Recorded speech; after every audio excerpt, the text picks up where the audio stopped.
While we're waiting, do we know whether anybody from FLDOE is going to be speaking? No, they will not. Okay, And I believe that we have attendees in the room right now. great. Hi, everybody. Welcome. Thank you for attending this Q&A webinar for prospective applicants for the Cyber IT Pathways Grant. My name is James Welsh. I'm the director of the Florida Center for Instructional Technology, and I serve as co-PI on this grant through Cyber Florida. And with us also is Dr. Ron Sanders, the PI on this project, and Dr. Sasha Vanterpool, our project coordinator for this project, and Dr. Candy Ring, our Operation K-12 coordinator within Cyber Florida in the state of Florida. Thank you so much again for joining us. We had the previous informational webinar where we presented all of the basic information about the grant. So we don't want to sort of belabor that. We don't want to go through that again. A recording of that webinar is available for you to review. We've also taken all of the questions that we received and written answers to those and posted those as part of the frequently asked questions section on the Cyber Florida Cyber IT Pathways Grant website. So we would refer you back to any of the previously asked questions. We've posted responses to them there, and to the previous webinar for sort of general information. But we wanted to make this a little bit less formal today and give you an opportunity to ask some questions directly and have us respond to them here in a place where we can record the responses and make them available to all potential applicants so that everybody's dealing with the same set of information. Before we get started on questions, I just wanted to say that a word about partnerships. Some of the questions that we've received have been along the lines of, you know, if I am this type of entity, let's say, as an example, if I am a state college, do I have to partner with a state university? Or if I am a K-12 organization, do I have to partner with a state college? It's not required. The entity who is the lead applicant will need to be one of the eligible recipient categories. The eligible recipient categories, which are posted in those places that I mentioned before, are local LEAs, basically K-12 organizations, state colleges, and actually got it on the slide here exactly what the eligible applicants are. Thank you, Sasha. However, we believe that partnerships are essential in the work that we're trying to do in strengthening those connections within a regional community toward better preparing cybersecurity professionals. And so one of the pieces that we'll look at when we're evaluating proposals is the extent to which partnerships are included. It doesn't mean that you have to have a partnership in order to apply. It doesn't mean that you have to have a partnership in order to be funded. But that is an aspect that we're looking at. And the reason that we're looking at it is because sustainability over time and expandability play a factor in determining the merits of the proposal that you submit. And so we encourage you, if you haven't already, if you've got a good idea, a good proposal that you're working on, think about who else might be similarly inclined to focus on those types of things, and reach out to them. If you're a public school district, reach out to your local SUS institution or your local FCS institution and just ask them, are they applying? Are they considering applying?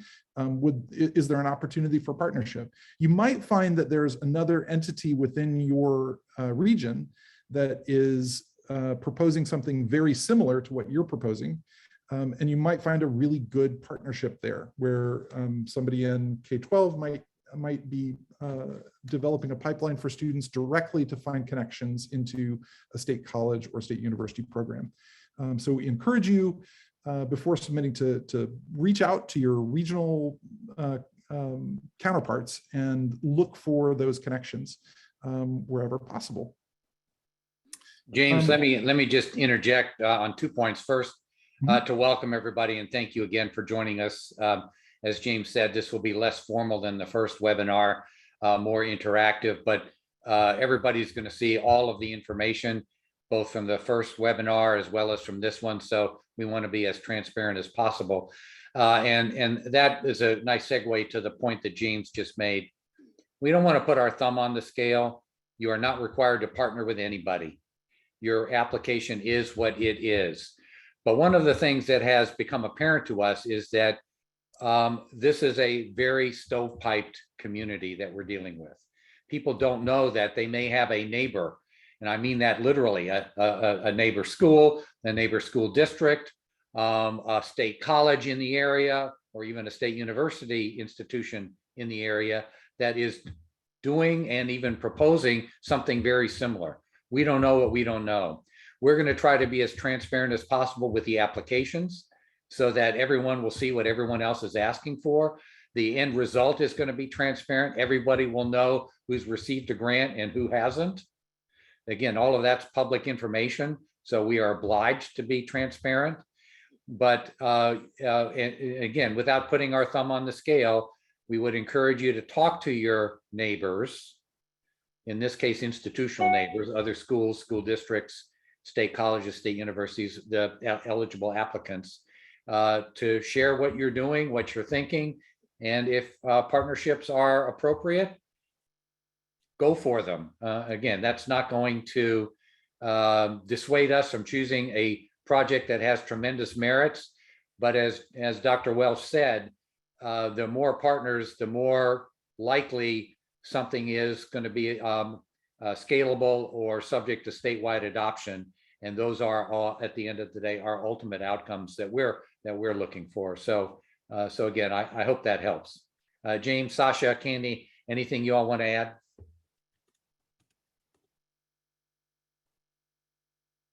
They're all shaking their heads. So James, back to you. I should note, James is our official MC for this event.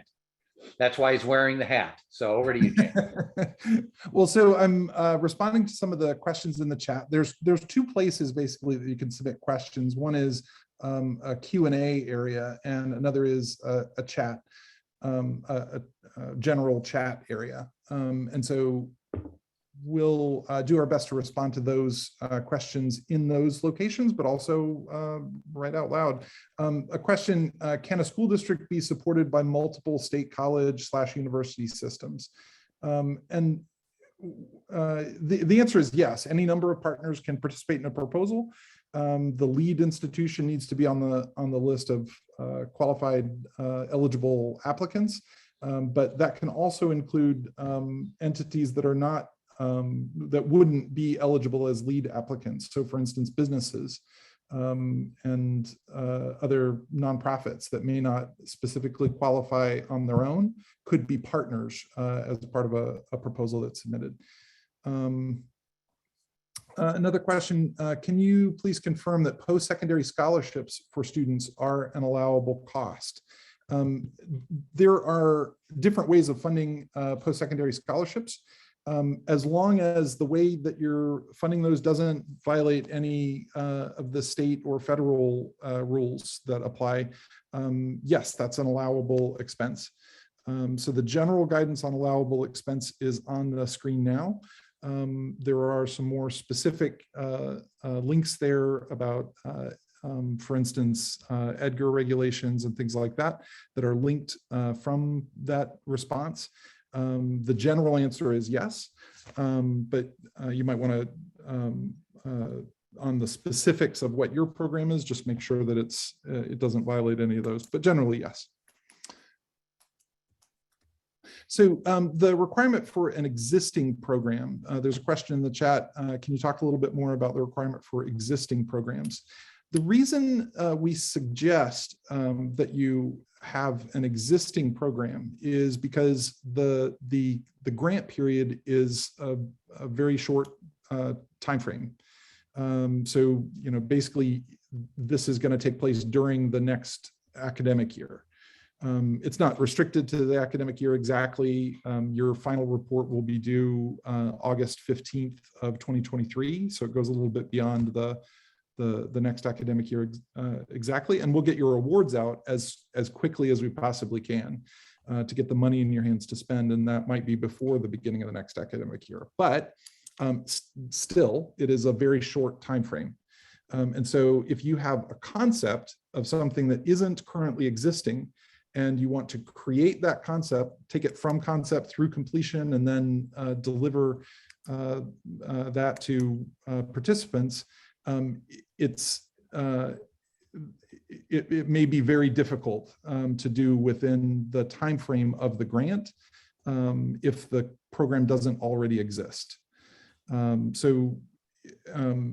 not that it must be existing, but it's hard to imagine a program that doesn't exist at all that can come up to speed and deliver the program, deliver on the program goals and objectives in the time frame that isn't already in existence in some form. Maybe it's something that you've piloted on a small scale.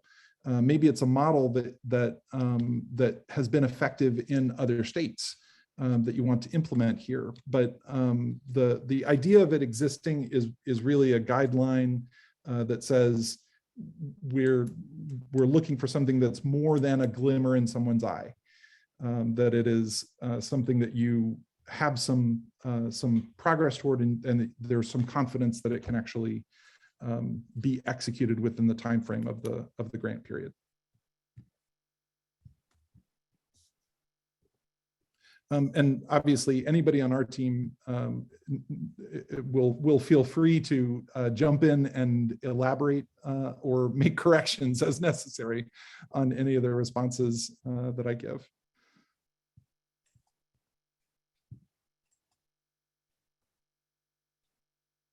There's a question about the availability of this recording. This will be posted to the website along with the previous one, but as Sasha says in the chat, we'll have a response to email submitted as well.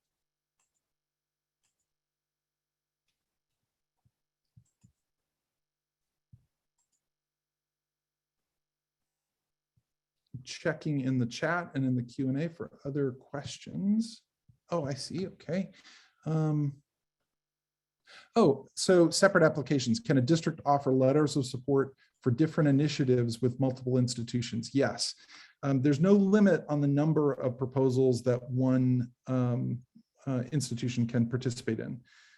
So a school district might be working with, let's say they're working with a state college on one proposal, they might be supporting the effort of a state university in another proposal. I would encourage you to look for opportunities that you might be able to those proposals may not talk to each other at all. Let's say that you're working with a state college on a elementary education project, and you're working with a state university on a transition of high school students project. Maybe those don't relate to each other at all, where you wouldn't partner together, but you should at least ask the question, are there any ways to sort of marry them into a larger proposal, or have them be in dialogue with each other? What restrictions are there for paying for personnel for the grant? Would a position that will assist with managing the grant be allowable? That's an interesting question. The allowable expenses, I think that the place to look is two places. One is in the list of allowable, unallowable expenses, and the other is in the description of indirect. One of the things about this grant, we aren't making any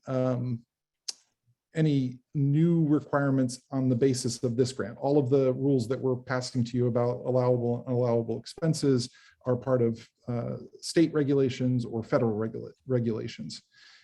So there's nothing within the grant specific that would prevent any kind of personnel. The only reason I hesitate on specifically telling you that it's allowable in this case is if you're talking about managing the grant, I would just want to check the language about indirect and overhead expenses and make sure that it's not a problem as far as indirect and overhead. So we'll research that a little bit further, but those are the two places I think that answer will be found. And James, I might add, while some schools may not have resident experts in these areas, we would venture to suggest that almost every school district has somebody that knows all of these federal and state rules. And we will do our own research and we'll publish an answer. But if you've got questions sort of between the lines, you should also be searching out your own state grant experts because they're everywhere. One of the things we've learned is that we don't need to reinvent the wheel. There are lots of people who know the answers to these questions. They do this for a living.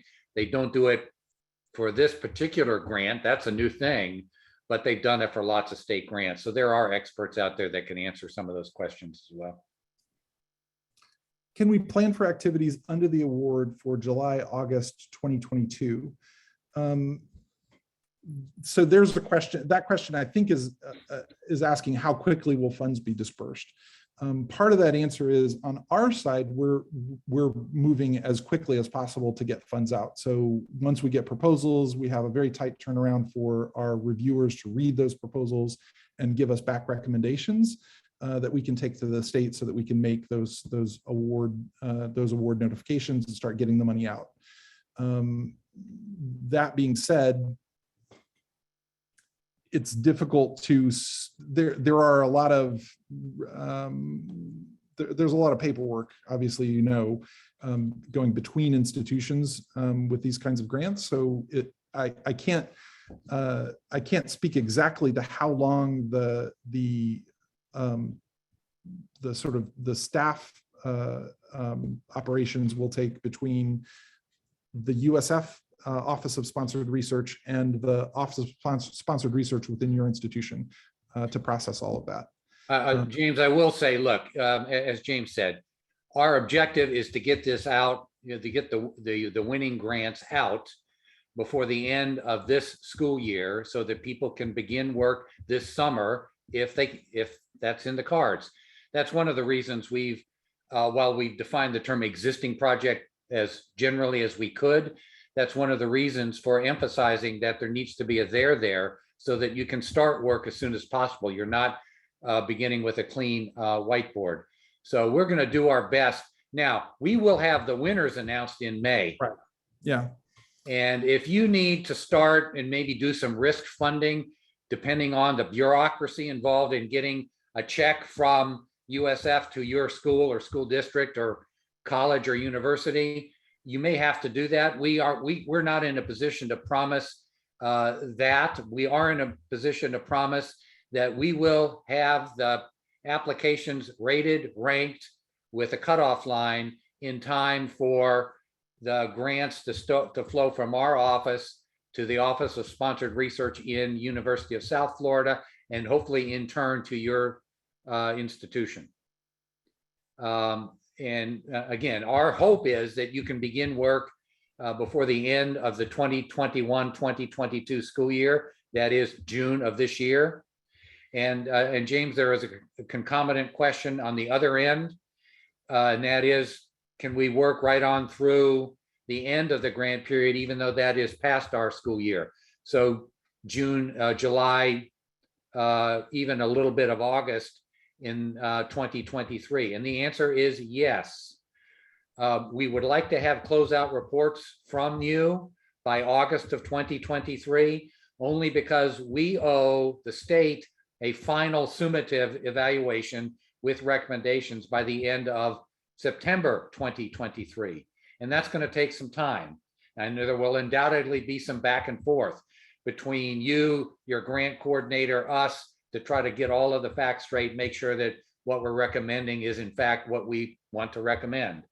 But we're trying to give you as much time as possible to be able to execute.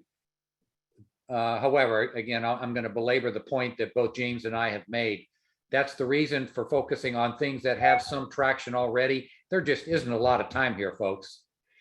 The spirit of this grant is right where it should be. We need more cybersecurity people, more teachers, more students, more graduates, more people who know cyber hygiene, et cetera, et cetera.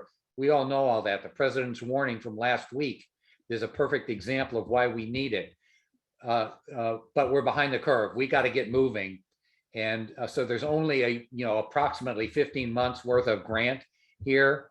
And we're going to try to give you as much time as possible to execute, because frankly, you shouldn't have to worry about the administrivia. You should just worry about doing what you're promising to do in your grant application.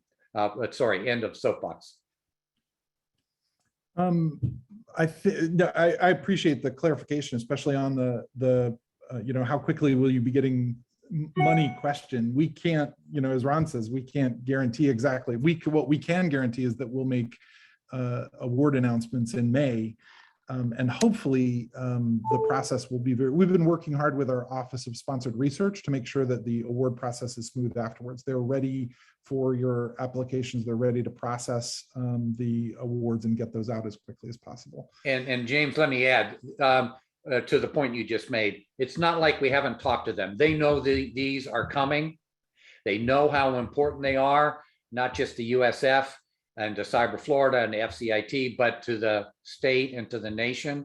And they have pledged to work as quickly as they humanly can as well. So it's not like we're in, they've told us, get in line. There are lots of people in that line. We'll get to you when we get to you. We have emphasized the priority. They have acknowledged the priority. We're going to do everything we can to get the money out. We just can't give you a definitive date. We can promise for ourselves, and that's early May. But even there, we don't know whether we're going to get 5 or 6 big grant applications or 50 or 60 smaller grant applications. And obviously that will determine how quickly we can rate, rank, and make some final decisions. So again, a lot of this is going to have to remain a bit up in the air, but we're going to try to keep everyone posted as much as we can as we go forward. And to that point, there's a question. This begins with a statement. It's unusual to have this open-ended grant amount. Can we submit for whatever amount we need? Maybe 25,000, maybe 200,000. And the answer is yes. It is unusual, and yes, the budget that you request should be commensurate with the outcomes that you're aiming at in your grant proposal.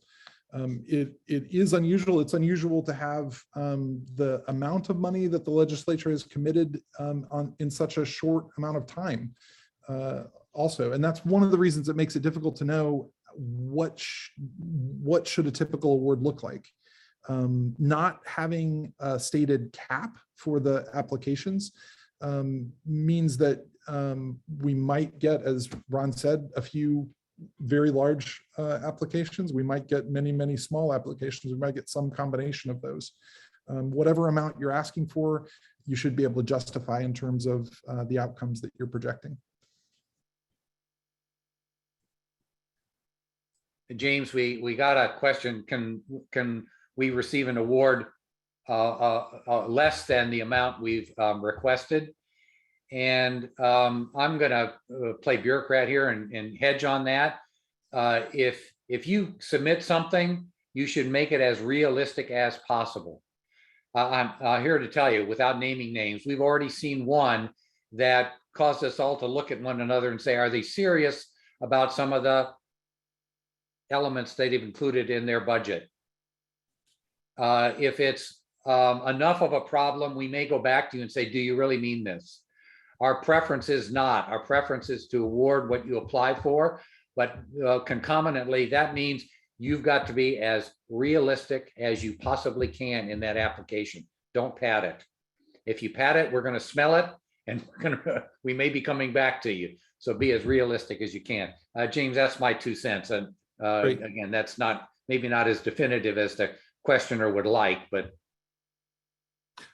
So there's a question: how important is innovation in the selection of the projects? It's a great question. I think that the call for proposals talks about all of the criteria that we're looking at in evaluating the grants in a lot of detail. So I would refer back to that. I think that the ability to execute on the proposed concepts and the connection of those proposed concepts to the intended outcomes of the overall grant project are the most important aspects. The outcome that the grant program is shooting for is an increased quantity and quality of job-ready cybersecurity professionals in the state of Florida to support the state of Florida and the nation. So whatever your proposed outcomes, you want to be able to relate to those overall grant outcomes. And, if it's something that has, it may be innovative in the sense that it has been demonstrated to be useful and productive in other areas, and maybe isn't executed locally. It may be innovative in scale, to say this is something that we've done on a local disconnected level, but we're going to bring this together across the state. Yeah, I would say the relatively most important aspects would be that you're able to execute what you say that you're going to do, and that what you say that you're going to do is going to contribute to the overall purpose of the grant proposal.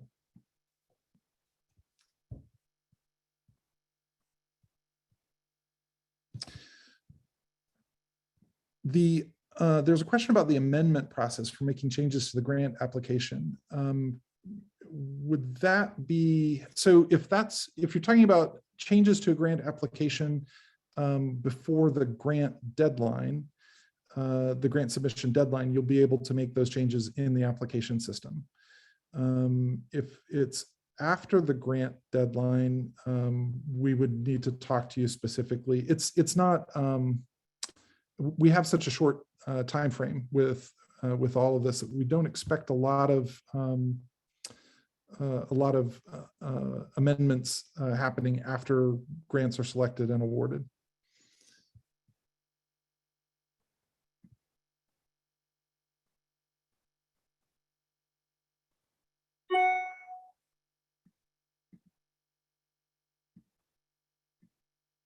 I'm reading through some of these, and Sasha, if you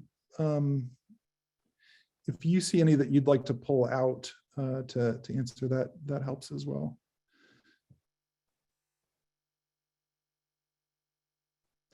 How much will the qualifications of the PI and co-PI impact the competitiveness of the application? I think that the most important aspect there, really what you're getting at is the idea that you have the right team to execute what you've proposed. Do the people on your key staff have the track record that they can plausibly execute the proposal as proposed? So it may not be your PI or co-PI, it may be others on your team that are more important in that, maybe the PI and co-PI. We're not necessarily, like, this is not a research focused grant, so we're not necessarily looking for, if you're thinking about qualifications of PI and co-PI, if you're thinking about sort of publication history and some of the traditional academic markers, it's really more, this grant is more focused on the practical application. So I would say that the ability of those key players to execute the plan as stated is more important than, say, academic publication history. Look, at the end of the day, and we've said this in the previous webinar as well, you've got to make the case that what you're proposing will contribute to the goal of the grant and the outcomes that we're responsible for: statewide adoption, scalability, sustainability. The people you choose to include in your grant application will have something to do with that. At the end of the day, we have to have confidence that you're going to be able to do what you promised to do in your application.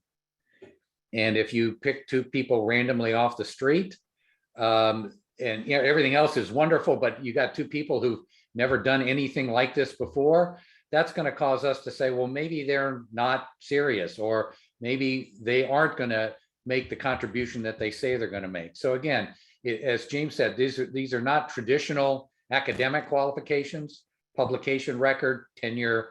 That's not important, but their relationship to your project's ability to contribute to the goals and outcomes of the overall grant program, that's what's important. And you've got to make the connection. We can't make it for you. You've got to make that connection. I want to swing back to Christopher's second question. It took me a second to read through it and understand it. The second question, what is the amendment process to make needed changes to the grant budget objects? So for instance, this is if awarded. So you've been awarded a grant, you're in your execution period, and you find that you need to move some budget numbers around. The regional coordinator office will be important in assisting that. And depending on which organization is the recipient, you'll be working with the subaward team in the USF Office of Sponsored Research. So your primary point of contact will be your regional coordinator, and they'll work to expedite and smooth out whatever processes between your institution and the USF Office of Sponsored Research subaward team.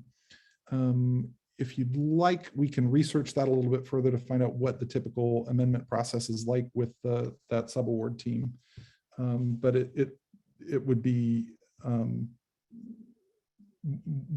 it would be a typical process for making those kinds of normal administrative changes, moving budget numbers around to different areas of a grant. Yeah, and James, though, to your point, there's more flexibility post-award. A lot of that is just finding the right category as opposed to pre-award. Amendments pre-award are far more problematic because, again, we don't want to give anybody an unfair advantage. But post-award, we've all been there. I've been PI on a number of projects where another institution's grant office has come back to us and said, do you really mean it should go this category? Or where we've said, we put it in this category, but we need to move it. Is that okay? And they've almost invariably said yes. Again, so long as we don't change the top line. James, let me, this is a long-winded question, but it's an important one. And I want to be able to respond live. Let me read the question. It is long, but important. The question is, for industry training organizations who've executed successful parallel programs in other states, for example, existing programs with scale and years of results, that are interested in partnering with eligible universities or schools in Florida who may not have existing programs with results. Sorry, it just went off my screen here. Is there an exchange platform or community to identify potential partners? The answer is yes, but you can go to the Florida Department of Education. They may be able to help. You can go to some of the people that are peers that you may know are applying, and may be able to help. But one of the things that we've already realized is that there is no good platform for schools, school districts, colleges, universities to exchange information and collaborate on IT and cybersecurity educational pathways, curriculum, exercises, teacher availability, whatever it is. There's just no good platform. And one of the recommendations that we've already talked about making to the state is that we need to be able to fund as part of, not the state needs to be able to fund as part of scalability and sustainability, a platform. There needs to be some infrastructure here because there is not enough infrastructure today. I wish I could tell you that the answer is yes. Here's the exchange platform. Here's the website. Here's the URL. Go there. Unfortunately, we can't. But if you've got thoughts on what we should be recommending as part of that infrastructure on a forward-going basis, by all means, tell us, and we will try to include it in the final report. We don't have to provide that infrastructure, Cyber Florida, FCIT, but the state needs to fund it, whoever is going to do it. And that's still an open question. James, you wanted to add something to that? No, I'm looking at Christopher's question about agency head signature. Wouldn't a signature by an agency head superintendent only be required if we receive the award? That's a question we'll have to go to the Office of Sponsored Research and find out. We don't need an agency head signature on the application, on the initial application. So partial answer, we don't need it on the initial application. If you receive the award, would it be required? We'll have to check with our Office of Sponsored Research. I think there are lots of folks, again, My bet is that there are SOPs in place in almost every school district, and we know there are in colleges and universities. Somebody is signing off on these grant proposals. It may not be the superintendent, but he or she probably has somebody on their staff that is officially and legally empowered to act for them. We just need to be convinced that the signature on it carries the weight of the organization that person represents. It can't be, again, somebody off the street who says, it would be nice if we gave this school district $1 million to set up a cybersecurity IT program, but there's nobody in that school or school district that's even involved in the application. So I know that's an extreme and unlikely example, but we just need to make sure that whoever is signing the application is legally empowered to do so. And it's not just the gleam in somebody's eye and I'll get their endorsement later. Does that make sense?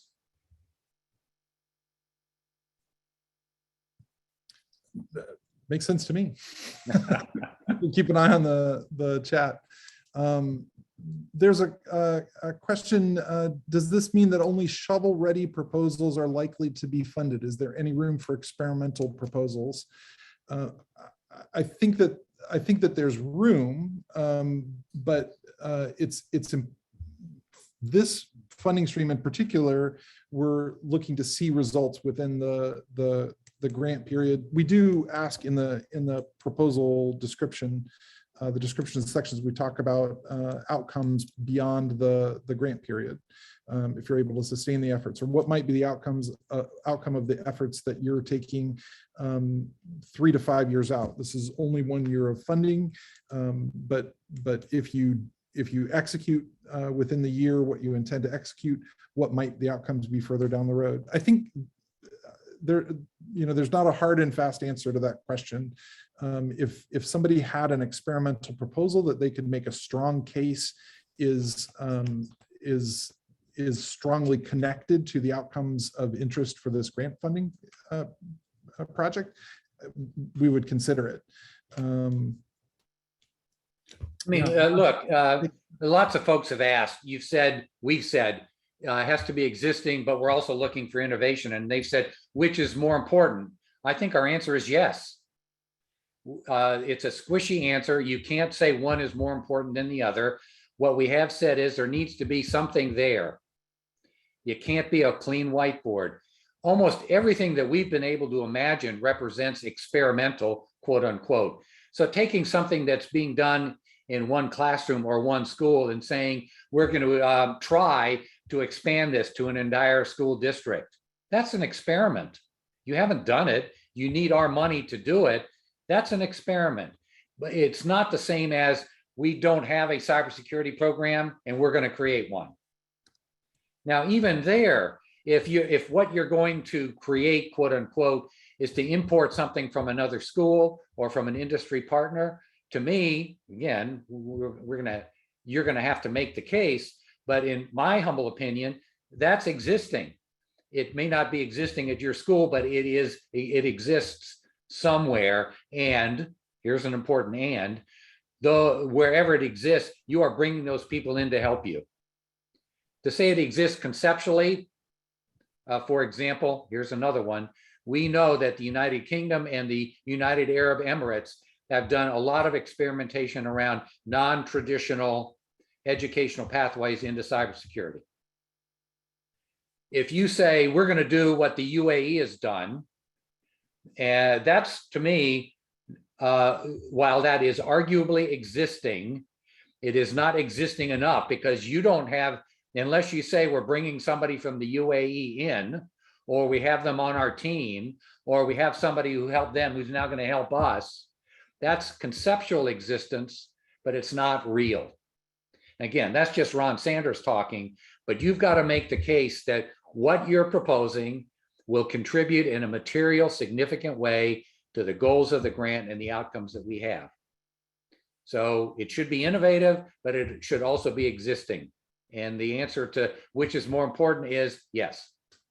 I think another thing to mention in that regard is that which proposals get funded will be influenced to a great extent by the review process that we have set up. So there will be national experts in cybersecurity education who will read and review these proposals and make recommendations on the merits of these proposals to Cyber Florida and to the ultimately to the Florida Department of Education to decide on funding. And so, you know, thinking about sort of the national leaders within cybersecurity education and how what you're proposing fits in with sort of national directions makes sense. I mean, we're looking for solutions that will work for Florida, but I just want to make the point that there's a lot of we have a deep bench of cybersecurity education expertise that will be brought to bear in reading and reviewing and making funding recommendations on the proposals. And James, just so there's no ambiguity, that bench includes people who have multi-state experience. So it's not just going to be a myopic Florida view. We're going to take as expansive a view as we can.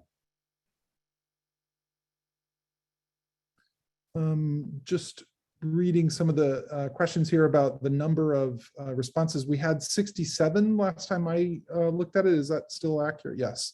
So there are currently 67 notices of intent that we've received. And the experience of our experts is that maybe 2/3 will actually submit an application.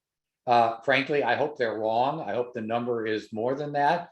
But as we've emphasized, the notice of intent is non-binding. If because of this webinar, the previous webinar, an FAQ or whatever, you either combine with somebody else or decide, well, this is a gleam in our eye, it's not really existing, maybe we shouldn't be applying, you know, that's fine. It's okay to drop out. The notice is non-binding. You can withdraw without prejudice. Ron, there's a question here for industry training partners. Will Florida CIE licensed providers take precedence over out-of-state providers? There's nothing within this project where we've identified that companies that are providing training that we would favor Florida companies over out-of-state companies. So I think I would refer back to the criteria that we identify in the call for proposals. It's really about how well you can execute the mission. Would you agree? I would agree 100%. Great. I see someone's asked any idea how many you plan to fund, and again, at the risk of repeating, I'll go back to our response on notice of intent. We don't know whether, let's say, 67 notices all translate to 67 applications, and every one of those applications asks for $10 million. Can't do that. So we're going to have to make some hard decisions. We don't know whether we're going to get lots of requests for small amounts or a few requests for large amounts or a mix. That's going to be when the deadline passes. We're all going to get together, not virtually, but by face, and they're going to be papers flying, and we're going to try to total it all up. That's what Dr. Vanderpool gets to do. So she's smiling now, but she's not going to be smiling later, because we're going to have to figure all that out. We just don't know. Chris, for the question there about does this include information technology pathway? Yes, that should be read as an and/or cyber security and/or IT information technology pathways. So that, yeah, they are included within the scope.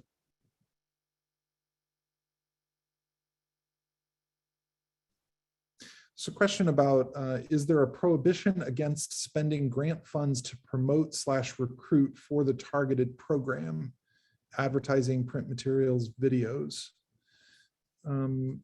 Let's refer back to the slide that's on the screen now for allowable, unallowable expenses. I can't think of anything that specifically would prohibit promotion and recruitment.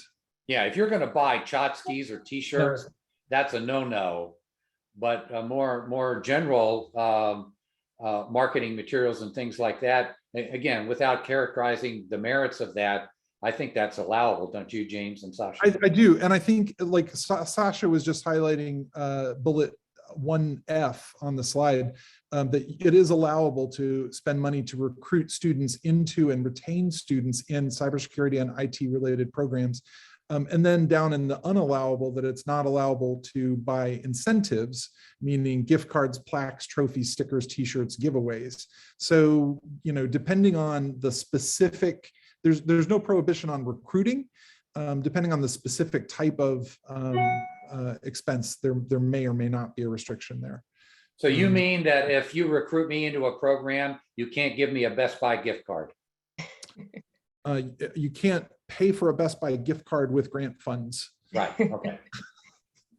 And I was just going to add that the budget spreadsheet that we do have on the website is a guide that is available for you all to use a part of your planning process. And in addition to outlining things on that spreadsheet, you want to make sure that you're including that budget narrative and justification. And so just being as clear as possible on how you're planning on using those funds specifically to that question regarding recruitment, and to make sure that it falls under these categories of the allowable and the unallowable expenses mentioned.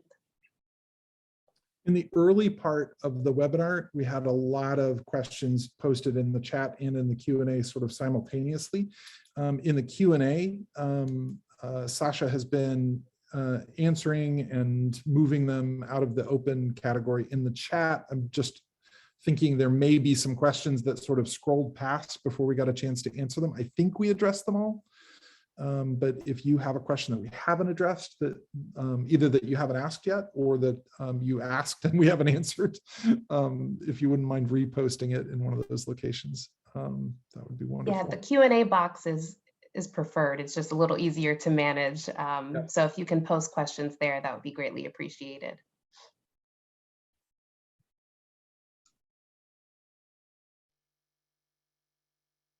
Otherwise, we may be able to give folks 11 minutes back. And again, just as a reminder, we have been posting on our website. If you scroll down, there's the frequently asked questions there, and we tried to categorize them. And just here on the screen, I've kind of included some of the most common things that we've had. I know like indirect cost was a big question that we asked. And so this is as stated from the department, Florida Department of Education. Again, this is on our website. And, we are happy to answer additional questions here. And of course, we have also our email address, which is pathways@cyberflorida.org, where if anything wasn't addressed here, you can. And we also will be posting this webinar on our website, the recording of it. But it looks like one question.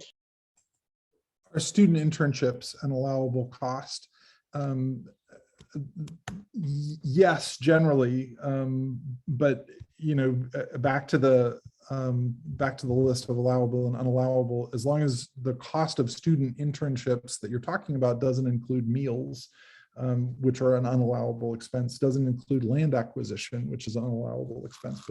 But if you're talking about paying students, there's no restriction on paid internships or on scholarships for students, things like that. Or tuition waivers and even things like that, yeah. Yeah.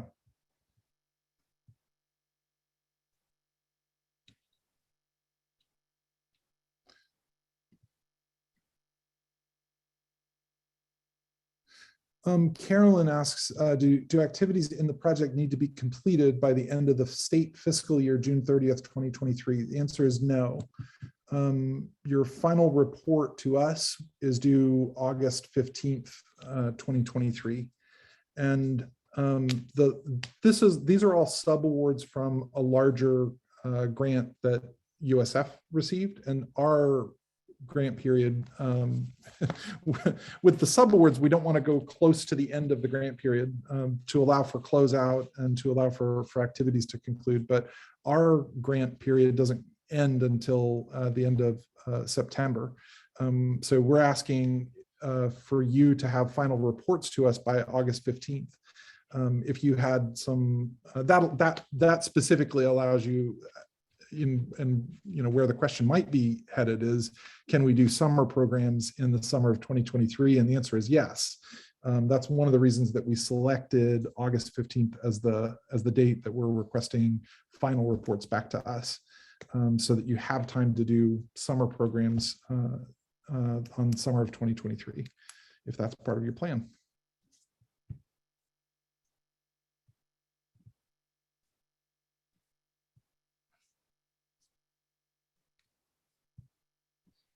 I think we've stunned them into silence.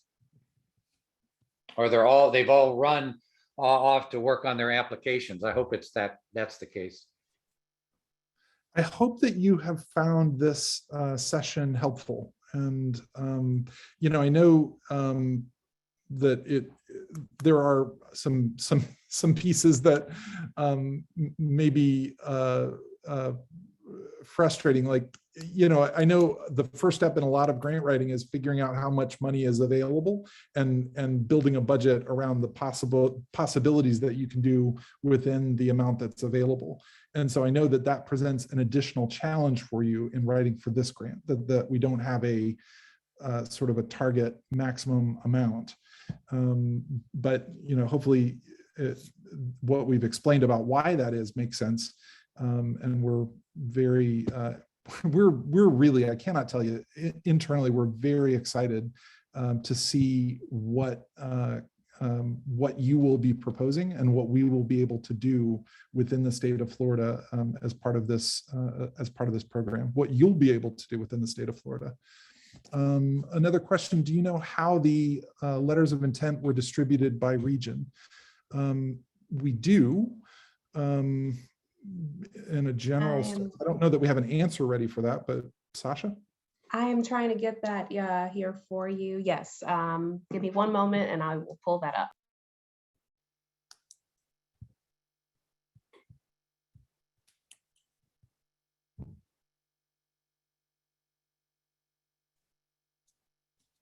And while Sasha's doing that, I think we can tell you what the distribution is between Tampa, Miami at large, but I don't think we can tell you the amounts.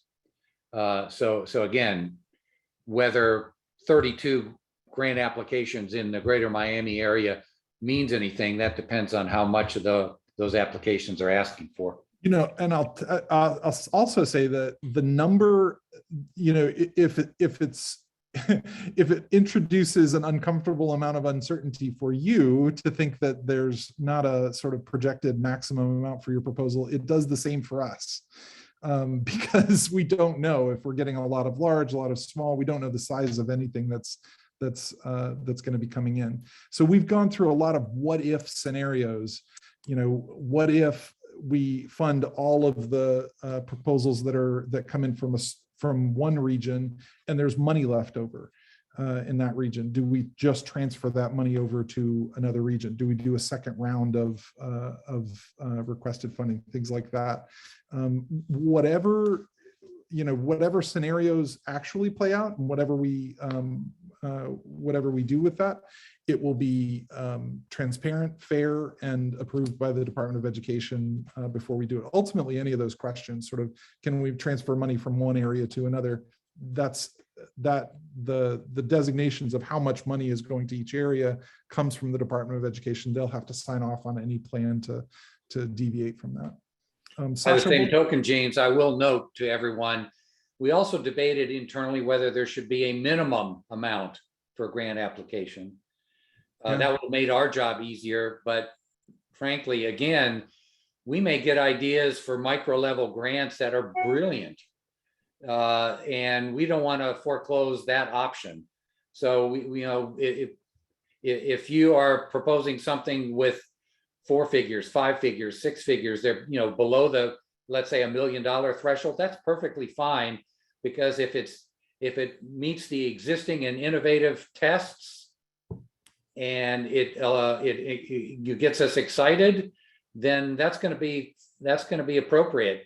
But we could have said no less than $1 million. That would have made that would have cut the numbers down. But frankly, there are probably many of you that would have been knocked out of the running as a result. We did not want to do that. Yeah. Yeah, I think the ultimate goal is to try and fund as many eligible and quality programs and projects as we can. I did want to just follow up on the letter of intent to applies by region. So region 1, we had 25, region 2, we had 13, the at-large, we had 29 for a total of 67. And again, just as a reminder, region 1 is the greater Tampa area, region 2, the greater Miami area, and then the at-large is basically everywhere else in Florida. Yeah, that's not a bad distribution. No. Again, without knowing the amounts, but still. Yeah. All right. Well, I think that is going to wrap us up. Oh, we have some last minute questions. Can you please type the number here? Yeah, I think it's in the answered questions tab. I don't know if your display looks the same as mine does, but Sasha is doing that now. Understanding the goals of the grant, i.e. scalability, etc., is there an additional goal of the number of trained students statewide or regionally in this initial phase? The short answer is no, there's not a specific number of trained students. I mean, frankly, that's for an applicant to tell us, right? Yeah. This is what we're doing now. This is what we propose to do under the grant. Here are the results we hope to achieve. And one of those results may very well be we're going to increase the number of students certified in cybersecurity or IT or whatever by 150%. Again, I'm making that up. That does not need to be what you propose. But I think as we've suggested, that's got to come from you.